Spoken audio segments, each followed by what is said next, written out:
বুঝো কিন্তু বুঝো, বুঝানো ভালো করে, নিজের সাথে পরামর্শ করে হাত উঠাও। কেননা তুমি একা আসো না, তোমার সাথেও আরেকজন আসছে। উনিও বড় হুজুর, কিন্তু আমাদের চেয়ে বহুত বড়। 1,85,000 বৎসরের ইবাদত ছিল ওনার। প্রত্যেকটা আকাশে বিশেষ নামে ওনাকে ডাকা হতো। প্রথম আকাশে আবেদ, দ্বিতীয় আকাশে জাহেদ, তৃতীয় আকাশে আরেফ, চতুর্থ আকাশে তকি, পঞ্চম আকাশে ওলি, ষষ্ঠ আকাশে খাজেন, সপ্তম আকাশে আজাজিল। শেখ সাদি রহমতুল্লাহ আলাইহি কবিতা লেখছেন সপ্তম আকাশের উপাধি নিয়া, বলছে তাকাব্বর আজাজিল রা খারে কর বসন্দানে লানত গিরফতারে কর। সপ্তম আকাশে আজাজিল বলা হতো। অফিল আরশে মকতুবুল ইবলিস, আরশে ইবলিস লেখা ছিল, বিতাড়িত লেখা ছিল। শেষ পরিণামের ব্যাপারে সে উদাসীন ছিল। সে আমাদের কারণে তোমার আমার কারণে সে বিতাড়িত হয়েছে। আমাদের অস্তিত্ব হইতো না তো কোনোদিন সেও বিতাড়িত হইতো না। আমাদের কারণে সে বিতাড়িত হয়েছে, বিদায় সে আমার সাথে আসছে। তুমি অঙ্গীকার এখানে করলে হবে কি, নিচে সিঁড়ি দিয়া নামতে দেরি, তার কাছে রিমোট কন্ট্রোল আছে, সব ডিলিট করতে দেরি করবে না। কিন্তু এই জন্য তোমাদেরকে বলি, পাক্কা ওয়াদা কিনা বলো যুবক? পাক্কা ওয়াদা আল্লাহ কবুল করুক। আর হবে না কেন তার গোলাম? সে তো সারা জীবন আমাদের জন্যই দেয়া গেছেন। হায় হায় হায় ওই ব্যক্তিত্ব আমি কেমনে বুঝাবো তোমাদেরকে? বুঝাইলে আরো অনেক বুঝাইতে হবে। হায় হায় হায় হায়, আমি তো কখনো কখনো বলি মেরাজ অনেকগুলা কারণে হয়েছে। একটা কারণ এটাও ছিল, আল্লাহ মনে হয় এই কথা পছন্দ করতেছিলেন না যে জিবরিল আসবে আর আমার বন্ধুর পায়ের সাথে হাঁটুর সাথে হাঁটু লাগায়া বসবে, আমার বন্ধু জিবরিলকে দেখবে আর জিবরিল বন্ধুকে দেখবে, আর জিবরিল বন্ধুর সাথে কথা বলবে আর বন্ধু জিবরিলের সাথে কথা বলবে। আল্লাহ মনে এটা সইতে পারতেছিলেন না, এই জন্য আল্লাহ মেরাজে নিয়ে গেছেন আর বলছে জিবরিল তোমাকে আউট করে দিব। এরকম আর চলতে দেওয়া যায় না। আমি বন্ধুকে ডাইকা নিব, তোমাকে আউট করে দিব, বন্ধুকে পাশে বসাবো, আমি বন্ধুকে দেখব, বন্ধু আমাকে দেখবে, আর বন্ধু বলবে আমি শুনবো, আমি বলবো বন্ধু শুনবো, তুমি আও। এই জন্য মেরাজ। আর মেরাজ এই জন্য আল্লাহ সবাইকে আমাদেরকে নিজ ইচ্ছায় সমগ্র সৃষ্টিকে গঠন দিছেন। এমনকি জিবরিল আলাইহিস সালামকেও আল্লাহ নিজ ইচ্ছায় গঠন দিছেন, একজনকে দেন নাই নিজ ইচ্ছায় গঠন। উনি হলেন মুহাম্মদুর রাসূলুল্লাহ সাল্লাল্লাহু আলাইহি ওয়াসাল্লাম। ওনাকে গঠন দিছেন উনি যেমন চাইছেন। এই জন্য হাসান বিন সাবিত বলছেন খুলিকতা কামা তাশাউ, আপনি তো ওরকম হয়েছেন যেরকম আপনি চাইছেন, আল্লাহ চাইছেন আপনি যেরকম চাইছেন। তো আল্লাহ বলে বন্ধু আপনাকে তো দেখি, যে আপনাকে সারা দিনই দেখি, সব সময় দেখি, লুকানো কিছু নাই আমার থেকে আপনি, কিন্তু বন্ধু একটু কাছে আইসা বসেন তো, একটু দেখি আপনি চাইলেন কেমন, আমি বানাইলাম কেমন। এটা হলো মেরাজ। আপনি কেমন চাইলেন আর আমি কেমন বানাইলাম, এটা হলো মেরাজ। ওই নবীর বেরি কেন পড়বো না যে আরো সে যায় আমাদের কথা বলেন নাই? উঠাউঠি না করি আমি শেষ জায়গায় চলে আসছি। আপনাদের চেয়ে আমিও বেশি ক্লান্ত। মেরে দোস্ত, আপনি কেন তার গোলাম হবেন না? আরো সে আমি 3 থেকে 4টা দেখাবো, যদি আপনার বুঝের হয় তো বুঝে আসবে, আর না হইলে বুঝে আসবে না। কাউকে মিনারা দেখাইলেও বুঝে আসে না, আর কাউকে ইশারা দিলেও বুঝে আসে। বোঝেন না মনে হয় আমার কথা? কাউকে যদি মিনারা দেখানো হয় তারপরে সে বোঝে না এটা মসজিদ না কি, ঠিক না? আবার কাউকে ইশারা দিলেই বুঝে। 2 থেকে 3টা 4টা আপনাদেরকে দেখাবো যে আপনি ওনার গোলাম হবেন না তো হবেন না কেন? যে আরো সে যে আপনাকে আমাকে বলেন নাই। আল্লাহ জিজ্ঞাসা করছে বন্ধু আজকে কি চাইতে আসছেন? বলছে লা আজকে চাইতে আসছি উম্মতি উম্মতি উম্মতি, আজকে আমি উম্মত চাবো। বলছে কেন এখানে উম্মত? হায় আল্লাহ, যতজনের সাথে কথা বলছেন পর্দার এই পার থেকে বলছেন, আল্লাহ ওই পারে উনি এই পারে। আমি তুর পাহাড় দেখছি, ওইখানের হাদিস আমি এখন বলতে চাইতেছি না, পা দিতে দেরি, ওই হাদিস আমার ভিতরে আসতে দেরি হয় নাই। আমি ভাবছি মুসা আলাইহিস সালাম তো এইখানেই কথা বলছেন। তো আল্লাহ বলছে মুসা আলাইহিস সালামও, আল্লাহ বলছে মুসা কথা বলে বটে, লেকিন বাইনিকি ওয়া বাইনাকা হিজাব, তোমার আমার মাঝে পর্দা আছে, 70,000 পর্দা। আনা ওয়ারা আল হিজাব, আমি পর্দার ওই পারে তুমি এই পারে। তুমি এটা ভাইবো না আমি চূড়ায় তুমি পদদেশে। যার সাথে কথা বলছেন জমিনে রাইখা, আপনার আমার নবীজির সাথে কথা বলছেন তো আরো সে নিয়ে পাশে বসে আছে। মুসা আলাইহিস সালামকে তাজাল্লি দিয়েছেন 70,000 পর্দার ওই পার থেকে। 40 দিন পর্যন্ত বেহুশের মতো ছিলেন, 40 দিন টানা। যারা দেখতে গেছিলেন সব মারা গেছেন, উনি শুধু বেঁচে ছিলেন, 40 দিন বেহুশের মতো ছিলেন। কিন্তু আপনার আমার নবী পাশাপাশি বসে আছে। কবা কাউসাইনিয়াও আদনা, তীর আর ধনুক থাকতো তো আপনাদেরকে আমি কাছাকাছি দেখাইতে পারতাম প্র্যাকটিক্যালি। এরকম কাছে বসা ছিলেন, কোনো পর্দা ছিল না। ওইখানে হারায় যাওয়ার কথা ছিল, কিন্তু হারায় নাই, সব হারায় গেছে।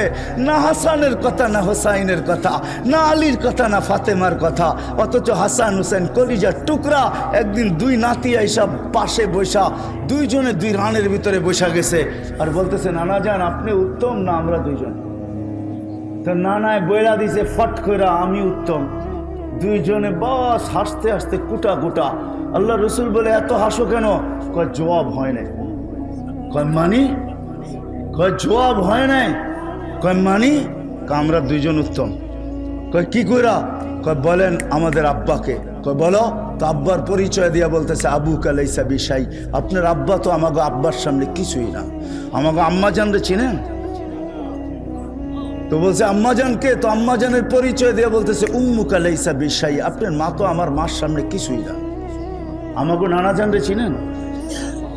তো পরিচয় দিয়া বলতেছে, জাদ্দু কালাইসা বিশাই, আপনার নানা জানের তো মানুষ নামই জানে না। এইখানে ওলামারে জিজ্ঞাসা করলে অনেকজনের নাম বলতে পারবে না যে হুজুর সাল্লাল্লাহু নানা জানের নাম কি। ওনার নানার নাম ছিল ওহাব, আমেনা বিনতে ওহাব। আপনার নানা জানের তো মানুষ নামই জানে না। তো আল্লাহ রসুল দুইজনরে উঠায়া চুমাইতে চুমাইতে বলতেছে, তোমরাই উত্তম। ওই হাসান হোসাইন চান নাই, ও গৌসিয়ার মানুষ আপনাকে আমাকে চাইছে। আল্লাহর কাছে যুক্তি দিছেন, লজিক দিছেন, আমি এইখানে চাবো না। কেন চাবো না? আল্লাহ বলছে এইখানে উম্মত, বলে কেন চাবো না? একদিকে আনতা রব্বুল করিম, আনা নবিয়্যুর রহিম। একদিকে আপনি রব্বে করিম, একদিকে আপনি রব্বে করিম, একদিকে আমি নবিয়্যুর রহিম। কাইফা তুযায়্যু হাযিল উম্মাহ বাইনাল করিমি ওয়ার রহিম। আপনারা আমার মাঝে থাকা সত্ত্বেও উম্মত জাহান্নামে চলে যাবে, তো যাবে কি কইরা? আমি মনকে বুঝাবো তো বুঝাবো কি কইরা? তো আল্লাহ সান্ত্বনা দিতেছে, বন্ধু আনা মালিক ইয়াউমিদ্দিন আনতা সাহিবা ইয়াউমিদ্দিন। আমি কিয়ামতের মালিক বটে, বাদশা তো আপনিই। চিন্তা করেন কেন? লা ইউখজিকা ফি উম্মাতিক। এই জন্যই আল্লাহ রসুল বলতেছে, লেওয়াউল হামদি বিয়াদি, কিয়ামতের মাঠের আল্লাহর ঝান্ডা আমার কাছে থাকবে, আমার কাছে। শাফাতে কুবরা এই কথাই বুঝায় যে কিয়ামতের বাদশা মুহাম্মদুর রাসূলুল্লাহ সাল্লাল্লাহু আলাইহি ওয়াসাল্লাম। ১৬ লক্ষ নবী বলবে, ৩১২ জন রসুল বলবে, 4 জন উলিল আজমে মিনার রসুল বলবে, আমরা এই অধিকার রাখি না। তোমরা আমাদের কাছে ছুটলে লাভ হবে কি? হিসাব কিতাবের জন্য। মুসা আলাইহিস সালাম বলবে, যাও বাদশার কাছে যাও, আল্লাহর রসুলের সন্ধান দিবে। ওনার কাছে সবাই আসবে, নবী আসবে, রসুল আসবে, সারা দুনিয়ার মানুষ আসবে। কিয়ামত আদম থেকে নিয়ে কিয়ামতের সকাল পর্যন্ত মানুষ আসবে। আল্লাহর রসুল বলে, আনা আহলু, আমি এর অধিকার রাখি। তখনই সেজদায় পড়বেন। আল্লাহ মনে হয় বাদশার সেজদার অপেক্ষায় ছিলেন। আর যখন সেজদায় পড়বেন তো আল্লাহ চিৎকার দিবে, ইরফা রাসাক, বন্ধু মাথা উঠান, আমি নামতেছি।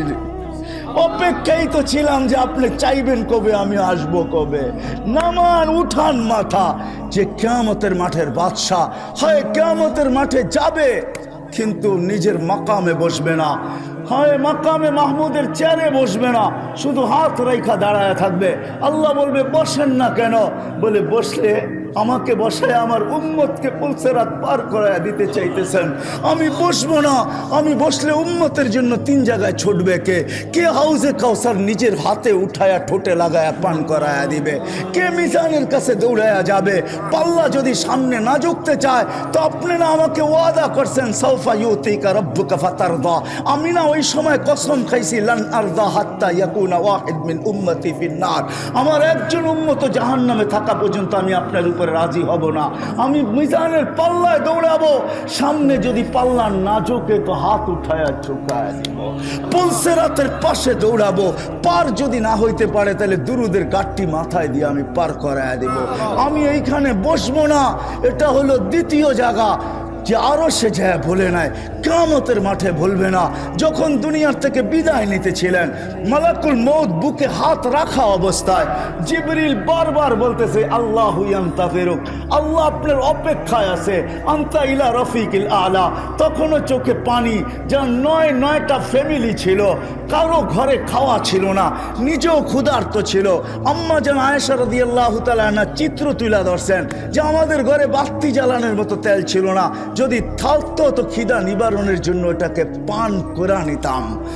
9টা ফ্যামিলি ক্ষুধার্ত, নিজে ক্ষুধার্ত, হাসান ক্ষুধার্ত, হোসাইন ক্ষুধার্ত, আলী ক্ষুধার্ত, ফাতেমা ক্ষুধার্ত, কারো জন্য চোখে পানি না।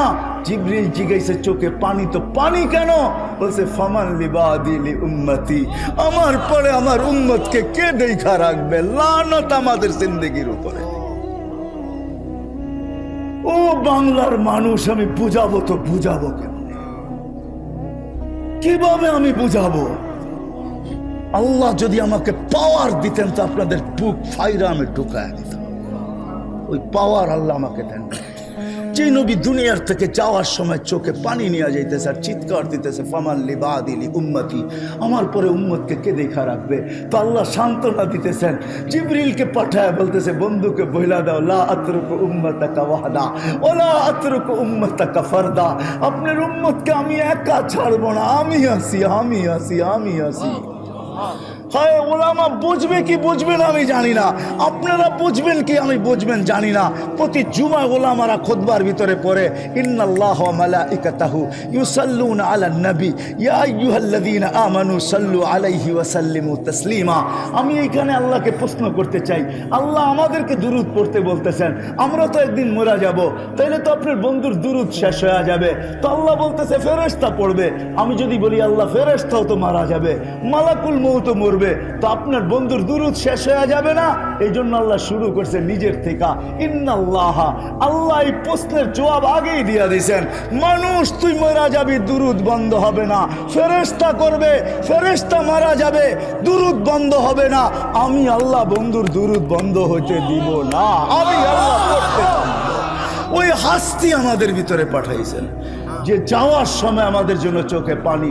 শেষ দলিল আরো হাজারো দিতে পারি আমি। শেষ কথা, যেদিন কবর থেকে উঠানো হবে, জিবরিল আসবে, হুকুম হবে ইতি হাবিবি মাকাম আল মাহমুদ, ইয়া জিবরিল, জিবরিল আমার বন্ধুকে মাকামে মাহমুদে নিয়ে আসো। জিবরিল কোনো না কোনোভাবে চিনতে চিনতে রওজায়ে আথারে আসবেন। ওই কথার দিকে আমি যাইতে চাই না। সে পর মারবে আর বলবে কুমিয়া হাবিবি। আল্লাহর রসুল ওঠেন, আল্লাহর বন্ধু ওঠেন, আল্লাহর রসুল উঠবে, ওয়াহুয়া ইয়াবকি ওয়া ইয়াকুল, ওয়াহুয়া ইয়াবকি ওয়া ইয়াকুল, কাঁদতে কাঁদতে উঠবে আর বলতে বলতে উঠবে জিবরিল আইনা উম্মতি, জিবরিল আমার উম্মত কোথায়? কেন আমার রিসিপশনে আসে নাই? তুমি একা আসছো কেন?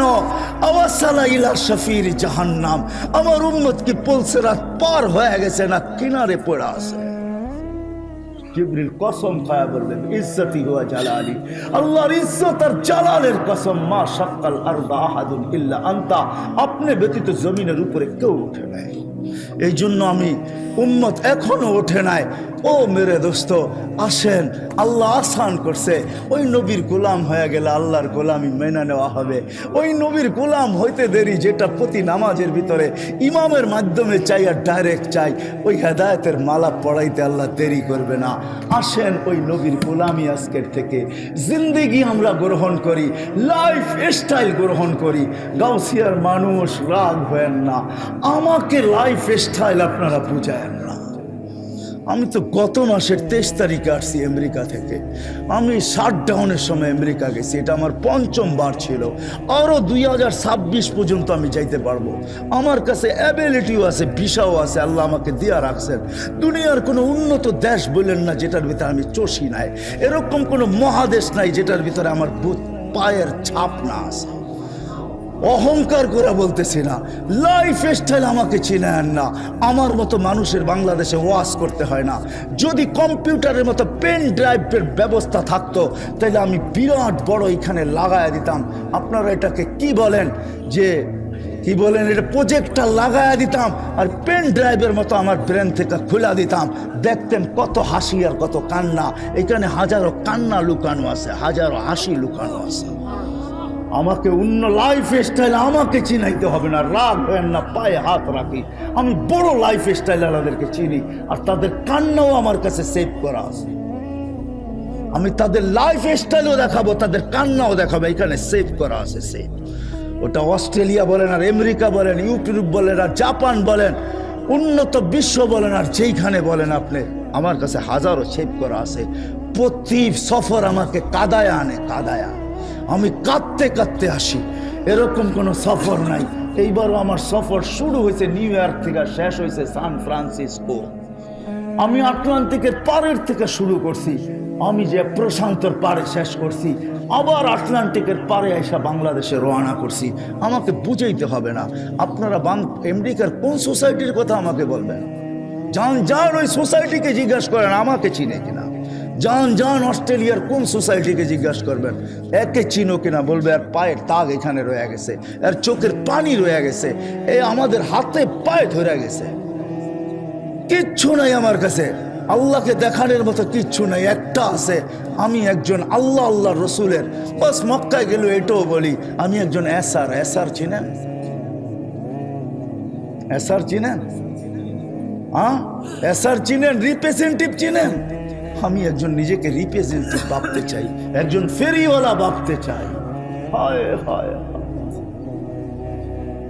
কিচ্ছু নাই আমার কাছে, এটাই আমার সম্বল, আর কিচ্ছু নাই। যদি এটা আল্লাহ গ্রহণ করে উঠায় আনে, আমাকে ও সোসাইটি বুঝাইতে হবে না, লাইফ স্টাইল বুঝাইতে হবে না, উন্নত লাইফ স্টাইল আমাকে বুঝান না, অন্য কাউকে বুঝান।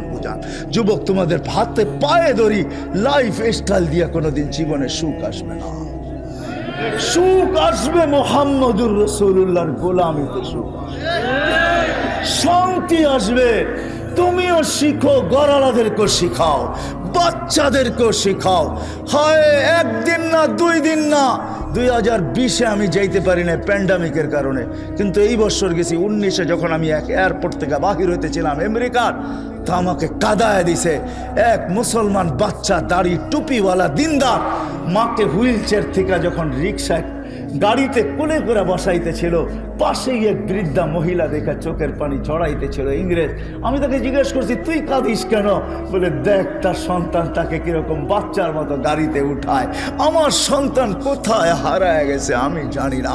বৎসরে একটা দিন আমার কাছে আসে, যেদিন মাদার ডে হয়, একটা কেক নিয়ে আসে। হয় আমি বৃদ্ধাশ্রম দুনিয়াতে কম দেখি নাই। আমাকে বুঝাইতে হবে না, রাগ হয় না, আপনাদের পায়ে হাত রাখি। আমি দুনিয়ার কোনো এরকম বড় বড় বৃদ্ধাশ্রম না আছে আমার এই 2 চোখে আমি না দেখছি। আমাকে বুঝাইতে হবে না, ফ্রাঙ্কফুর্টের বৃদ্ধাশ্রম আমার এই চোখে দেখা, প্যারিসের বৃদ্ধাশ্রম আমার চোখে দেখা, আমাকে বুঝাইতে হবে না। বাংলাদেশেরও যতগুলো আছে অধিকাংশ আমার চষা। আমি ওইখানে মাঝে মাঝে লুকায়া যাই, এমনি দেখতে চাই যারা কি বলে। কিন্তু মা তো মাই হয়, বাবা তো বাবাই হয়। হাজারো অভিযোগের পরে শেষমেশ একটা কথা হাতে ধরে বলে, হুজুর যা বলছি মনে নিয়েন না, একটু দোয়া করেন, আমি চাই আমার কলিজার টুকরা অশান্তিতে না থাকুক। আরে তোর মার বাবা যদি এরকম হইতে পারে, তুই মা বাবাকে বৃদ্ধাশ্রমে দিলি তো দিলি কি করে? তোর মা তো হাজারো অভিযোগের পরে বলে, হুজুর দোয়া করেন আমার কলিজার টুকরা যেন অশান্তিতে না থাকে। এটার নাম মা, এটার নাম বাবা। ওই লাইফ স্টাইল মুহাম্মদুর রাসূলুল্লাহ দিয়েছেন, যে বিদায় হজের ভিতরে যাওয়ার সময় আমি আম্মা জানের কবর দুইবার চোখে দেখছি। আমি এটা বয়ান করতে পারি না। যখন আমি চূড়ায় উঠছি 2 বার, তা আমি জানি ওইখানে আমার সাথে কি করছে। এটা বলার না, বুঝানেন না, ওইখানে যে ওঠে সে জানে। যার ইতিহাস জানা আছে, চিত্র 6 বছরের বাচ্চাকে রাইখা মা দুনিয়ার থেকে বিদায় নিতেছেন। ওই সময় যখন বিদায় হজে উপরে উঠছেন জিয়ারত করার জন্য, সবাইকে বলছে নিচে বসে থাকবা, কেউ উপরে আসবে না। আল্লাহ রসুল যে উপরে জিয়ারত শুরু করছেন, হয় ডাইন হাঁটু উঁচা কইরা বাম হাঁটু গায়রা দিয়া, গালের নিচে হাত দিয়া মার কবর জিয়ারত করতেছিলেন। কানতে কানতে যখন আওয়াজ বাহির হয়ে গেছে, জোরে হয়ে গেছে, সময় অতিবাহিত হইতেছিল। সাহাবা বলতেছে আল্লাহ রসুলের চিৎকারের আওয়াজ আসতেছে, সময় অতিবাহিত হয়ে যাইতেছে। আবু বকর উপরে ওঠো না তো ওঠো না কেন, ওমর যাও না তো যাও না কেন, ওসমান তুমি আগে বাড়ো না তো বাড়ো না কেন। সবাই উপরে উঠা দেখতেছে আল্লাহ রসুল কাঁদতেছেন, মার মাথার কাছে বসে আর চিৎকার দিয়া বলতেছেন লাউ কুনতি হাইয়ান,